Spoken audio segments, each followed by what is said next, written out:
الكاتب جون ماكسويل في كتابه 15 Laws of Growth قوانين النجاح ال15 قال لك الناس بتنقسم لثلاث فئات. في ناس confused تايهين مش عارفين هم عايزين ايه بالظبط في الحياة، وفي ناس frustrated محبطين عارفين هم عايزين ايه بس مش عارفين يوصلوا له ازاي، وفي ناس fulfilled ودول ناس عارفين هم عايزين ايه وعارفين يوصلوا له ازاي وراضيين وبيستمتعوا بالرحلة. وهدفي من الفيديو ده اني اساعد الفئة اللي حاسة بتوهان ومش عارفين يلاقوا ولا يحددوا اهدافهم في الحياة يخرجوا من الفقاعة دي ويحطوا رجليهم على اول طريق الوعي بالنفس وادراك الذات. هشارك معاك 9 خطوات عملية تقدر تمشي عليهم واتمنى انها تساعدك زي ما ساعدتني. في الاول كده، موضوع التوهان وعدم وضوح الهدف والضبابية ده موضوع طبيعي جدا ومحتاج زيه زي اي شيء عايز توصل له في الحياة وقت وقعدة وتفكير. مفيش حد بيجي الدنيا عارف هدفه وجاهز يحققه، مهم انك انت اللي تشتغل عليه، والاهم من ده كله انك تكون مستعد تقدم التنازلات عشان الاهداف دي تتحول لواقع. واول خطوة لازم تاخدها هي انك تحدد قيمك في الحياة.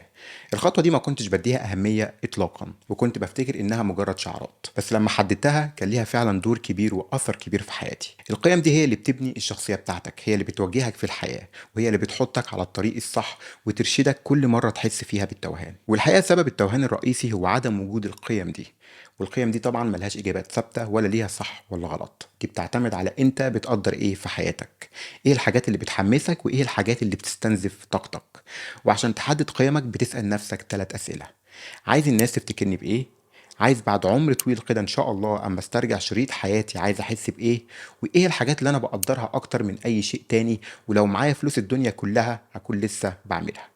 هل انت شخص مثلا بيقدر وجوده مع اصحابه وعيلته؟ هل انت شخص بيحب الابتكار وبيقدر الاشياء اللي فيها ابتكار حواليه وبيحب يصنع حاجات بايده؟ هل انت شخص بيقدر العلم وتطوير الذات اكتر من اي شيء تاني؟ هل انت شخص بيقدر مساعدة الناس؟ هل انت شخص بيقدر مساعدة المشاريع؟ لازم تعرف ايه هي القيم اللي وجودها وممارستها بيديك رضا وبهجة داخلية، لان اهدافك في الحياة هتكون نابعة منهم. مثلا لو انت شخص بيقدر الابتكار، سواء الابتكار في التكنولوجيا، الابتكار في التصوير، الابتكار في الصناعة، الابتكار في الكتابة، لما تيجي تحط أهدافك هتبص دايما على أهداف بتتماشى مع القيمة دي. فعايزك دلوقتي تجيب ورقة وقلم وتنسى كل الظروف اللي حواليك، ما تحكمش على أي قيمة، وانسى كل العوائق اللي ممكن تقابلها واكتب كل القيم اللي بتقدرها في الحياة، وبعدين رتبهم حسب الأولويات عشان تعرف القيم التي لا تقبل التفاوض. تاني خطوة: اعمل عملية جرد لوقتك. بص على الأنشطة اللي بتعملها في يومك والوقت اللي بتضيعه عليها من أول ما تصحى لحد ما تنام، وشوف الأنشطة اللي مش بتتماشى مع القيم دي وحط أول هدف ليك إنك تغيرها. أنا واحد من الناس بيقدر العلم والمعرفة، بس لما بصيت على يومي لقيتني بقعد أتصفح السوشيال ميديا بالساعات. فأول هدف ليا كان إني أستبدل الوقت اللي بضيعه في السوشيال ميديا في إني أقرأ كتاب ولا أتعلم مهارة جديدة. او انا واحد مثلا بيقدر النجاح المالي لكن مش بستثمر في شيء ووقتي ضايع على التفاهات ومش بتعلم حاجه تعمل لي فلوس، فهبتدي اتعلم الاستثمار وادرس الناس اللي ناجحه ماديا. فدي الخطوه اللي انا عايزك تاخدها بعد الفيديو ده مباشره. لمده اسبوع من النهارده في اخر كل يوم اكتب قضيت وقتك ازاي، وحط قدام كل حاجه عملتها فئه، زي مثلا استنزاف طاقه الغيها او استبدلها، او مثلا حاجه بتغذي العقل وبتغذي حياتك بشكل عام استمر فيها. وعايزك تشوف الحاجات اللي ناقصه في يومك وابتدي تضيفها. تالت خطوه: اعمل جرد لمهاراتك. ايه المهارات اللي عندك اللي قيمك هتكون محرك ليها؟ ايه القيم اللي هتشتغل مع المهارات بتاعتك وبتخليك اقوى واقوى فيها؟ وايه القيم اللي مفيش مهارات بتشغلها، خصوصا لو القيم دي من ضمن اولوياتك؟ لو انت واحد بيقدر مساعدة المشاريع انهم يعملوا فلوس، ايه المهارة اللي عندك اللي ماشية مع القيمة دي؟ لو ما عندكش ابتدي اكتشف مهارات تحقق لك القيمة دي وتكون دي هدف من اهدافك. لو انت شخص بيحب يساعد الناس، ايه المهارة اللي عندك اللي ممكن تساعد بيها غيرك؟ انا مثلا عندي خبرة كبيرة في التسويق وبحب اساعد الناس، فدمجت بين الاتنين دول وعملت صفحتي عشان اشارك معرفتي. لازم المهارات بتاعتك تتوافق مع قيمك عشان تستمتع بتنفيذها. فدي الخطوة اللي انا عايزك تاخدها دلوقتي. هات ورقة وقلم واكتب مهاراتك مهما كانت، وبعدين ابتدي حط القيمة المحركة لكل مهارة، وشوف القيم اللي ملهاش مهارات مرتبطة بيها، وابتدي دور على المهارات المناسبة اللي هتخليك تعيش القيمة دي. مثلا لو بتحب الكتابة التسويقية وبتقدر الإعلانات المبتكرة لكن في الوقت الحالي مش بتمارس النوع ده من الكتابة ولا عندك مهارة فيها، ابتدي اتعلم ازاي تبقى أحسن في الكتابة التسويقية، وازاي تكون دي واحدة من المهارات اللي هتستمتع بيها وتكسب من وراها. رابع خطوة: اعمل جرد لمعرفتك. ايه الحاجات اللي عندك معرفة كبيرة بيها؟ هل الحاجات دي بتنتمي لأي قيمة حددتها؟ أفتكر إنها لازم تكون بتنتمي لقيمة عندك، وإلا معرفتك بيها ما كانتش هتكون كبيرة. فكر إزاي تربط المعرفة دي بقيمة تانية. ممكن تكون شخص بيفهم في العربيات وبيقرأ عنها وبيقدر مساعدة وإرشاد الناس. هدفك هنا ممكن يكون إنك تنقل معرفتك عن طريق صناعة المحتوى، فالناس تقدر تاخد قرار أفضل لما تشتري عربية مثلا. ممكن تكون شخص بيحب التكنولوجيا بس ما عندوش معرفة كبيرة بيها، فابتدي يكتسب المعرفة دي. فدي الخطوة الجاية اللي أنا عايزك تاخدها. اكتب كل المجالات اللي تعرف فيها أكتر من اللي حواليك، وابتدي اربطها بقيمة عندك، وابني أهدافك منها. ودور على المجالات اللي مهتم بيها لكن ما عندكش معرفة فيها، وخلي هدفك انك تقرا وتفهم فيها وتوسع معرفتك. خامس خطوة، اعمل جرد لأفكارك. المجتمع والظروف بيزرعوا في علينا أفكار، واحنا بناخد الأفكار دي على إنها حقائق ومسلمات وبنصدقها. وللأسف في أفكار كتيرة منها بتعطلنا وبتكتفنا. فكرة مثلا زي إنك لازم تكون معاك شهادة جامعية عشان تبدأ مشروع، ولا إنك عشان تنجح لازم تكون في ظروف معينة حواليك، ولا إنك لازم تتكلم وتتصرف بطريقة معينة عشان تعجب الناس وتكسب رضاهم. كل دي أفكار البيئة بتفرضها علينا، وبتبقى عاملة زي إعدادات المصنع اللي بتنزل بيها الموبايلات.